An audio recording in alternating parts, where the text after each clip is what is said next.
കരിപ്പൂർ വിമാനത്താവളത്തിൽ car parking fees ഈടാക്കുന്നതിൽ വ്യാപക തട്ടിപ്പെന്ന് പരാതി.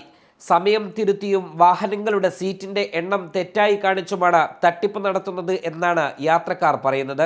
ഇതുമൂലം നിരവധി പേരാണ് വലിയ തുക പാർക്കിംഗ് ഫീ നൽകി വഞ്ചിതരാകുന്നത്.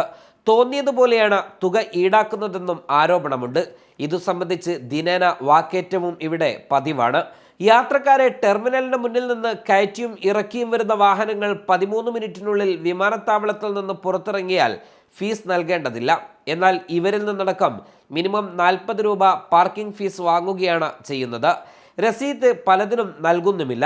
തുക നൽകാൻ തയ്യാറാകാത്ത യാത്രക്കാരെ ഭീഷണിപ്പെടുത്തുന്നതായും ആക്ഷേപമുണ്ട്. പ്രതികരിച്ചാൽ പ്രശ്നം പരിഹരിച്ചെന്ന് പറഞ്ഞ് പണം തിരികെ നൽകുന്ന സംഭവങ്ങളും കുറവല്ല. വാഹനങ്ങൾ വിമാനത്താവളത്തിലേക്ക് പ്രവേശിക്കുമ്പോൾ നൽകുന്ന എൻട്രി പാസിലാണ് തട്ടിപ്പ് നടത്തുന്നത്.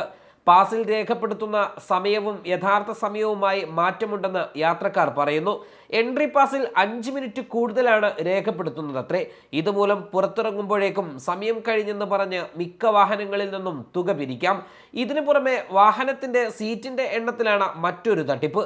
സാധാരണ കാറുകൾക്ക് ഈടാക്കേണ്ട തുകയ്ക്ക് പകരം ക്യാരേജ് വാഹനം എന്ന് ചേർത്ത് ഇരട്ടിയായി വാങ്ങും. പ്രവേശന സമയത്ത് നൽകുന്ന കൂപ്പണിലാണ് ഈ തട്ടിപ്പ്.